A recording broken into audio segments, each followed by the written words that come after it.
The oxygen machine ticked in the corner of the room, like a clock counting down something worse than minutes. Walter Sullivan's hand trembled as it moved toward the drawer beside his bed, past folders he no longer had the strength to read, until his fingers found the card he had kept there for 3 years. "I can't help you anymore," he said, his voice thin as paper.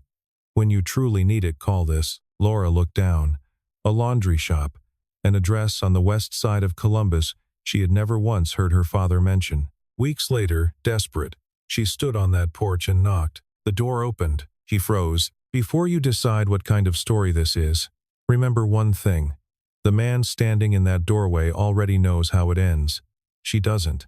Not yet." 6 weeks earlier, the ballroom at the Heartfelt Hotel in downtown Columbus was filling with the kind of people who mattered to Sullivan Logistics investors, board members, the mayor's office, a photographer from the business section of the paper. It was the company's 32nd annual gala, and Laura Sullivan had spent 4 months making sure nothing went wrong. At 6:18, something went wrong. The linen vendor contracted to supply the event's table settings and staff uniforms had canceled without warning 2 hours before doors opened, citing a truck fire on I-70. The hotel's events manager, panicking, called the only backup number. She had a small laundry and uniform service that held a stand with a Sullivan Logistics warehouse 3 miles away. That call reached Michael Turner at 5:40, while he was folding his daughter's school clothes on the kitchen table. He didn't ask questions.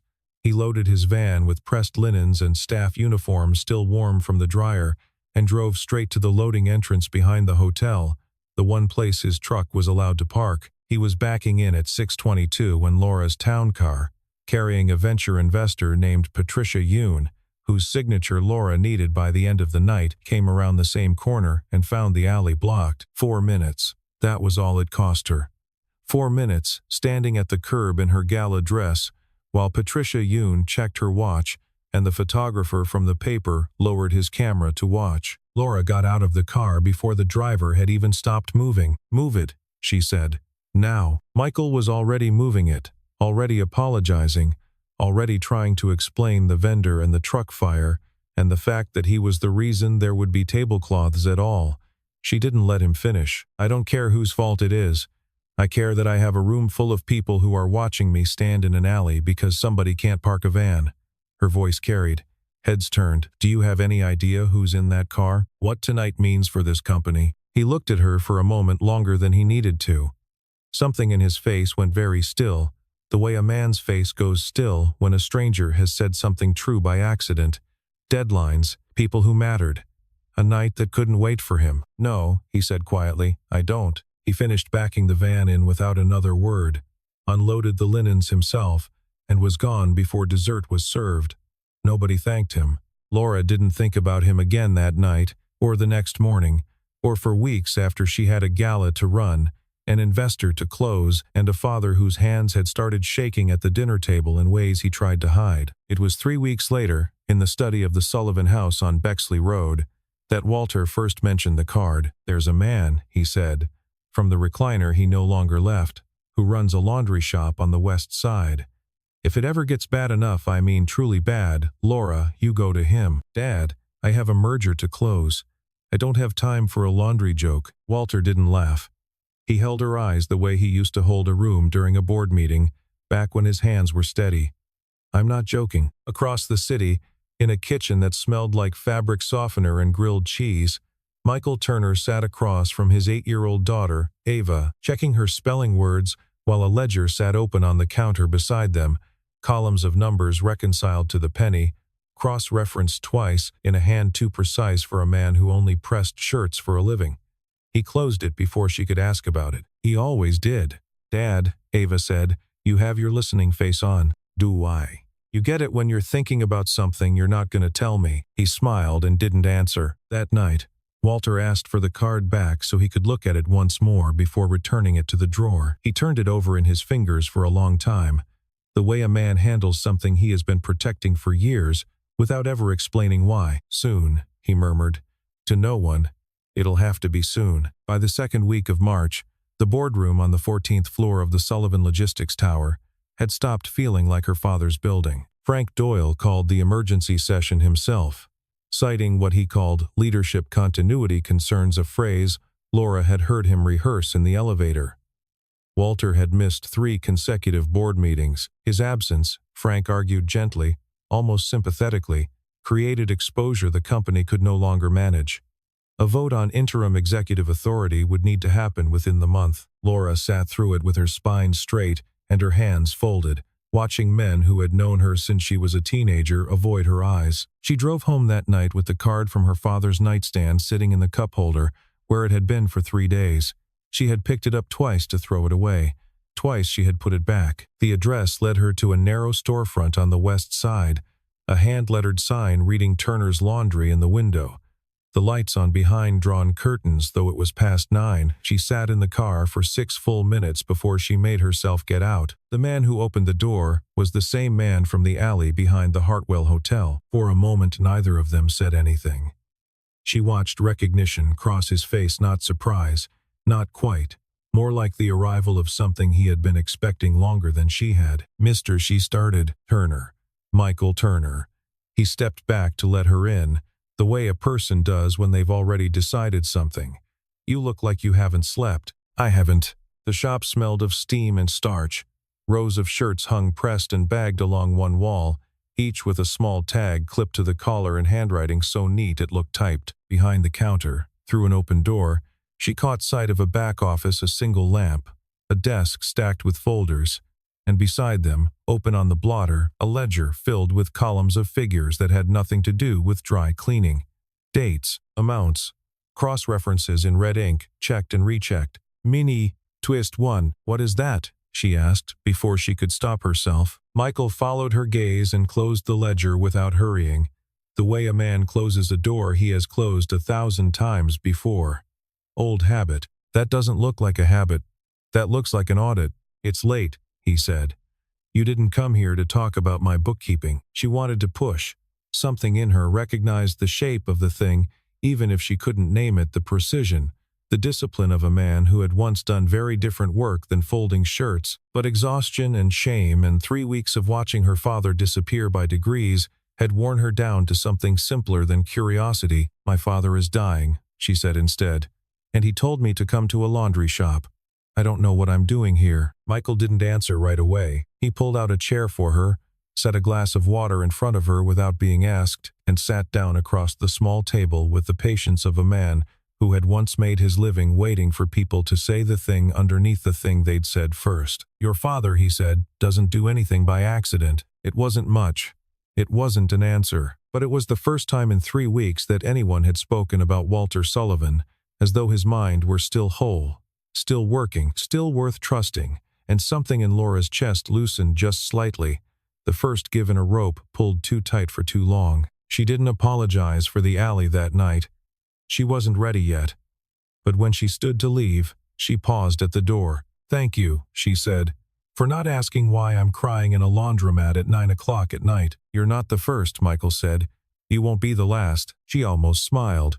Almost. Across town, in a bedroom that had started to smell like antiseptic no matter how many windows Laura opened, Walter Sullivan asked his night nurse the only question he'd asked in days. "Has she gone to the shop yet?" The nurse, unsure what he meant, said she didn't know. Walter closed his eyes and, for the first time in 3 weeks, allowed himself to sleep without fighting it. She went back 2 days later, this time with a folder of financial statements she had no business showing a stranger and every reason in the world to. Michael read the first page standing up, the second page sitting down, and by the third had stopped turning pages altogether. "I can't do this," he said. "You haven't even finished reading it." "I don't need to. I know what you're asking me to do. And I made a decision 3 years ago that I wasn't going to do it again." He closed the folder and slid it back across the table, gentler than the words suggested. "I'm sorry about your father. I mean that. But I'm not the man for this." "Then who is?" He didn't answer. Something had closed behind his eyes. A door she recognized because she had one just like it, built the week her mother died and never fully taken down. It was Ava who broke the silence, wandering out from the back room in socked feet, a spelling workbook under her arm. She stopped when she saw a stranger at the table and studied Laura with the frank, unhurried curiosity of an 8-year-old. "Are you the lady from the shiny car?" Laura blinked. "I, Yes, how did you know that? Dad told me about the alley. He said you were having a really bad day. Ava climbed into the chair beside her father without asking permission from either adult. Are you having a bad day again? Kind of a bad month, actually. That's worse. Ava considered this with tremendous seriousness.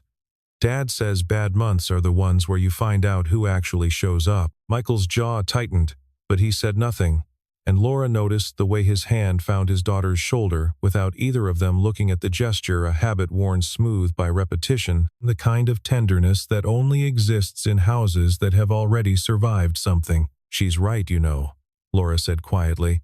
Once Ava had wandered off toward the television in the back. About the bad month part. Michael was quiet for a long moment, turning a pen over in his fingers. I'll call someone, he said finally. A friend. Not me, a friend. He can look at your numbers without it being me. Why not you? Because the last time I did this kind of work, I was 3 states away answering questions in a deposition room, while my wife died alone on a county road. And nobody called me until it was already over. He said it flatly, without performance, a fact stated so many times to himself that it had worn smooth of its own pain. I don't do the work anymore. I do this instead. Laura sat with that for a moment, and didn't offer the kind of hollow sympathy people had been offering her for weeks. She just nodded once, like she understood exactly how much a sentence like that could cost a person to say out loud to someone they'd met twice. Okay, she said.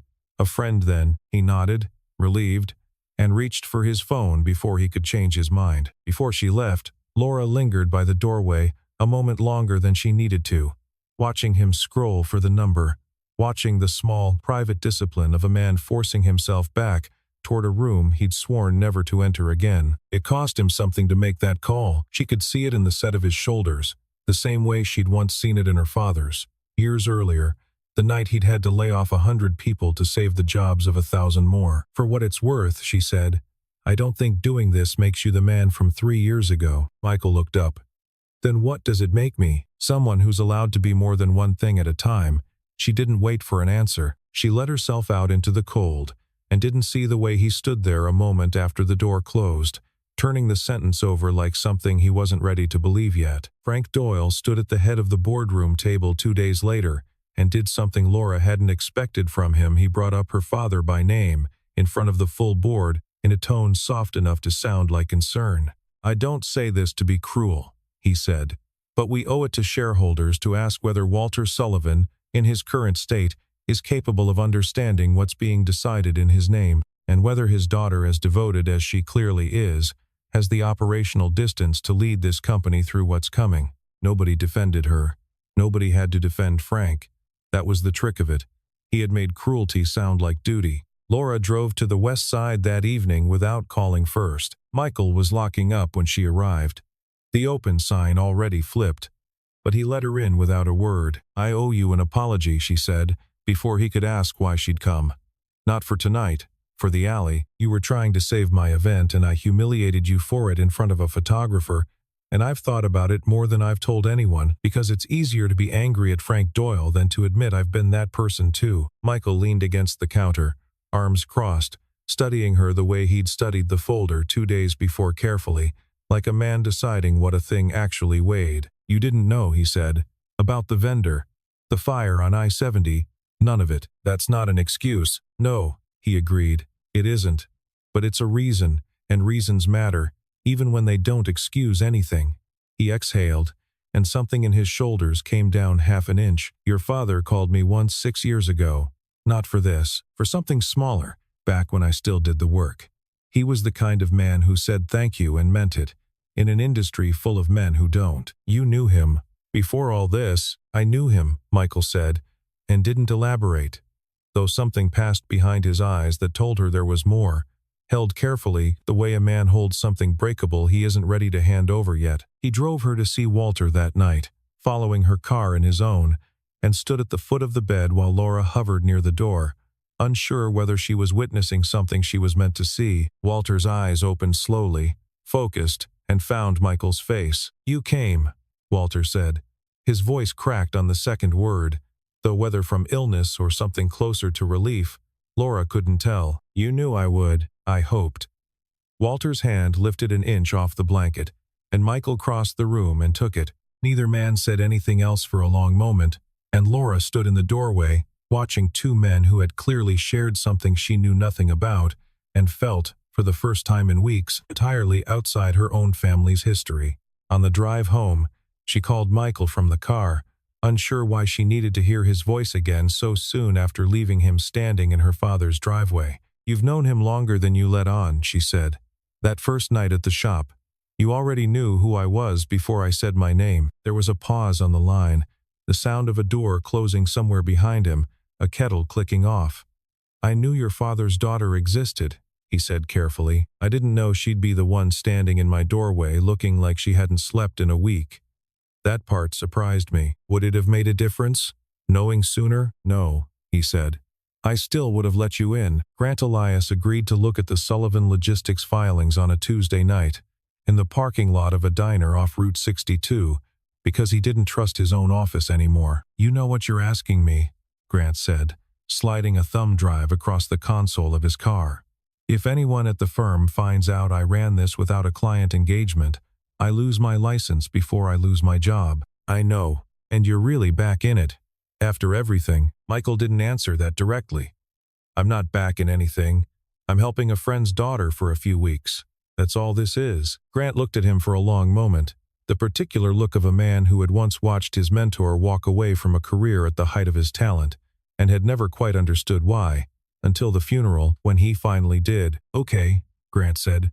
"A few weeks." Back at the shop, Michael spread printouts across the same table where Laura had first shown him her folder, cross-referencing wire transfers against vendor contracts late into the night, while Ava slept in the back room. Meanwhile, across town, a reporter from the Columbus Dispatch published a piece questioning irregularities and leadership continuity at Sullivan Logistics, quoting an anonymous board source, whose phrasing was unmistakably Frank Doyle's. Laura read it at midnight, standing in her father's kitchen, and felt something in her chest go cold and very clear. She drove to the shop the next morning before it opened and found Michael already there, a shirt half-pressed on the board, steam rising into the gray morning light. He didn't stop working while she talked, but he listened to every word about the article, about the board's mood shifting, about how close the vote had gotten. When she finished, he set down the iron, folded the shirt with 2 clean motions, and held it out to her. "This was your father's," he said.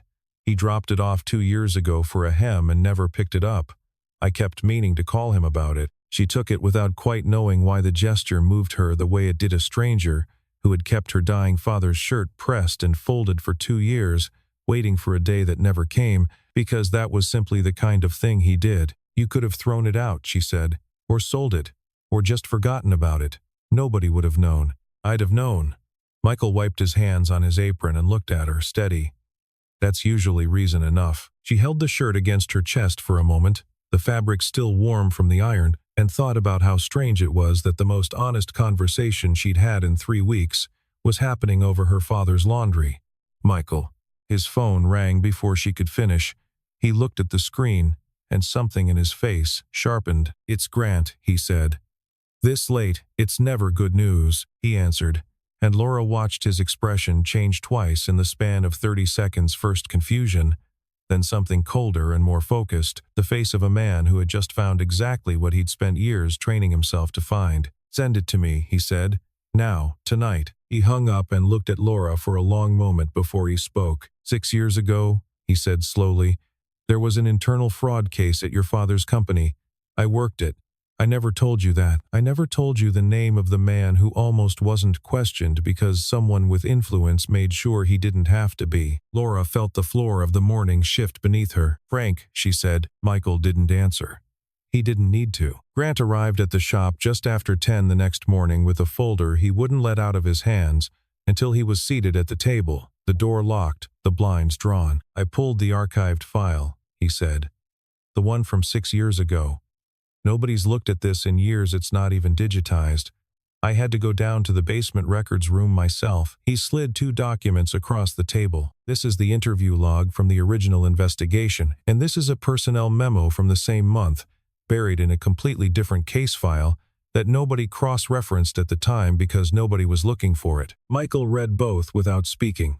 Laura watched his face and understood, from the stillness in it, that whatever he was seeing confirmed something he had suspected for longer than he'd admitted. Frank Doyle was interviewed for 4 minutes, Michael said finally. 4 minutes, in a case involving nearly $200,000 moving through accounts he had direct authority over. The investigation closed him out within the week. He tapped the second document. Because the regional manager who would have pushed harder was reassigned to Cincinnati 11 days before the interview. Reassigned by a recommendation letter signed by a board member who happens to still be on your board today. Mini. Twist 2. Frank arranged his own exit ramp, Laura said slowly. 6 years ago. And it worked, so he's doing it again. It worked because nobody connected the two files. I didn't connect them. I closed the case because the numbers I was given told a smaller story than the truth. Michael sat back, and something raw moved across his face, an old failure, freshly reopened. Your father knew, he must have known, or at least suspected, and he never told the board, because he couldn't prove it, and because pushing without proof would have destroyed a man's career on nothing but a hunch. Instead, he sat on it for 6 years. Instead, he waited, Michael said, for someone he trusted to look again. Grant, quiet until now, cleared his throat. There's one more thing. He pulled a third page from the folder, a wire authorization dated 11 days earlier, routed through an account structure nearly identical to the one from 6 years before. Your COO isn't just planning to sell board influence to a private equity group.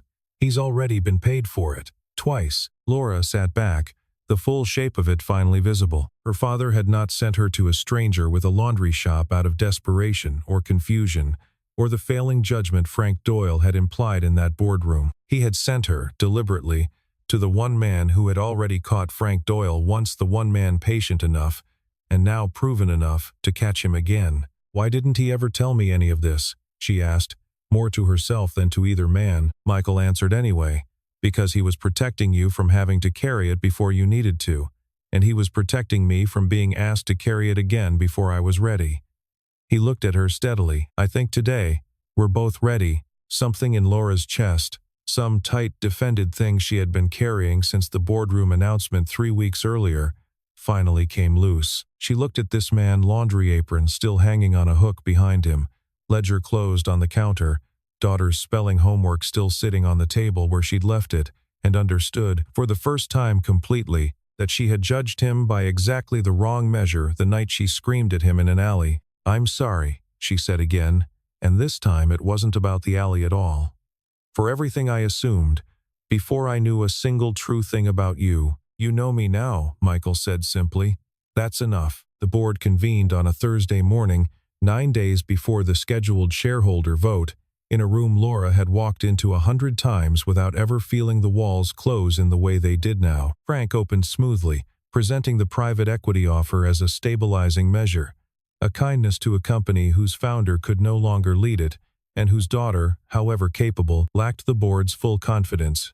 He had the room. Laura watched 3 members nod along before she'd said a single word. Then the side door opened, and Michael Turner walked in wearing a suit Laura had never seen him in, carrying a folder she recognized. Mr. Doyle, Michael said, once he'd reached the front of the room, you interviewed for 4 minutes 6 years ago. I know because I was the investigator who let you go after those 4 minutes, and it's a mistake I've spent 6 years not knowing I made. The room went silent in the particular way rooms go silent when something true and unwelcome enters them. Frank's composure held for exactly as long as it took Michael to lay the documents on the table, the interview log, the reassignment memo, the wire authorizations, laid out in the same order Grant had shown them 2 days earlier.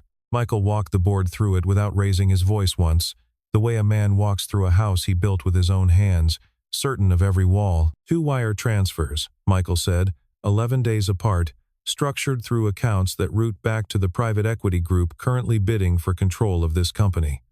Both authorized by Mr. Doyle, both timed to land before this vote. Frank stood. This is a coordinated attack from a man with no standing in this room, and a daughter with an obvious conflict of interest. I have every standing, Michael said, quiet and immovable. I was hired by this company's founder 6 years ago to find exactly this kind of fraud, and I found half of it. Today I found the rest. Laura stood then, and the room turned to her the way it hadn't all morning. My father built this company for 40 years, she said. He built it on the idea that the people who work here deserve leadership that tells the truth, even when it's inconvenient, even when it's a laundromat owner walking through that door instead of a lawyer. Her voice didn't shake. I move that the board suspend Frank Doyle's authority effective immediately, pending a full independent audit, and reject the private equity offer while that audit proceeds. The vote came within the hour. 8 in favor, 1 opposed. Frank Doyle was escorted from the building before noon, his access badge deactivated at the security desk while he was still arguing with the woman behind it. By 3 that afternoon, the documents were in the hands of the Franklin County Prosecutor's Office, along with a formal referral letter carrying both Laura's signature and Michael's. Laura found him afterward in the hallway outside the boardroom, still in the borrowed suit, looking like a man who had just set down something he'd been carrying much longer than 6 years. "You okay?" she asked. "I will be." He looked at her, and for the first time since the alley outside the Heartfelt Hotel, something like ease moved across his face. "Ask me again tomorrow." Walter watched the vote happen from his bed, propped against 3 pillows, a laptop balanced on a tray his nurse had wheeled in that morning, the video call from the boardroom carrying every word to him in real time. When the final count came in 8-1, he closed his eyes and didn't open them again for almost a full minute, and Laura, watching him through the screen, understood that whatever relief looked like at the end of a fight this long, this was it. She drove to Bexley Road that evening and found her father more alert than he'd been in weeks. Sitting up, color returned faintly to his face. "Tell me," she said, sitting on the edge of the bed. "All of it. Why him? Why the card?" Walter was quiet for a moment, gathering the story the way a man gathers something he's been keeping folded for years. 6 years ago, I hired Corrigan and Vance to look into a discrepancy nobody else wanted to find. Michael Turner was the one who found it. He was thorough, and he was honest, and he never once tried to make himself look better than the truth allowed. I told him then that if I ever needed help I could trust completely, I'd know exactly where to find it. He paused. I didn't know, when his wife died, how completely he'd disappear. I only knew he'd stopped answering calls from anyone in the industry, and that a laundry shop on the west side had opened under his name a few months later. You kept track of him. I kept a contract with his shop for uniform service at the Fulton warehouse. Small thing. Steady work. I never told him I arranged it personally. Walter's hand found hers. I wasn't trying to save him, Laura. I was trying to make sure that when the day came that I needed him, and I knew, eventually, he'd still be someone I could find. Why didn't you just tell me all this from the start? Because you would have gone to him with my authority behind you instead of your own honesty, and he would have known the difference. Walter's eyes, tired but clear, held hers. You had to earn it, the same way he had to be ready to give it. I couldn't hand either of you that. Laura sat with that for a long moment, the pieces of 3 weeks finally settling into a shape that made sense. Ava's voice came from the hallway a few days later, at the shop, while Laura folded towels beside Michael without either of them discussing when that had become a normal way to spend a Tuesday evening. "You're here a lot now," Ava said, matter of fact, climbing onto the stool by the counter. "Am I? You were here Monday, and Wednesday, and now it's Friday, and you're here again." Ava counted this off on her fingers with the precision of a child keeping careful score. That's a lot for someone who just came to talk about money stuff. Laura glanced at Michael, who was very deliberately focused on a shirt collar that did not need his full attention. "I like the company," Laura said. "Dad likes it too," Ava said. "He just doesn't say things like that." 3 weeks after the board vote, Walter Sullivan sat in a wheelchair at the head of the same boardroom table, thinner but steady, and formally transferred full operational authority to his daughter, in front of a board that stood and applauded when he finished speaking. Afterward, in the hallway, he found Michael waiting by the elevator, out of the suit now, back in the flannel shirt that suited him better. "You didn't have to come today," Walter said. "I wanted to see it. The end of the thing I started 6 years ago and never finished." Michael extended a hand, and Walter took it, both men holding on a beat longer than a handshake required. "Thank you for trusting me before I trusted myself again." "I never stopped," Walter said simply. That evening, the shop was quiet, the open sign already dark. When Laura let herself in through the back with the spare key Ava had given her 2 weeks earlier, without asking either adult's permission first, Michael was at the pressing table, working through the week's last order, and didn't look up when she came in, didn't need to. The rhythm of her footsteps already familiar to him. She picked up a towel from the basket and began folding beside him without a word, the two of them working in a silence that had stopped being awkward sometime in the last month, and had become, instead, something closer to comfortable. "The board wants to make a donation," she said eventually, "in your name, to thank you for the audit work." "I don't want it. I told them you'd say that." "What did they say when you did?" "That you were the most difficult man they'd ever tried to thank." Laura smoothed the towel flat before folding it again, matching his crease line by line.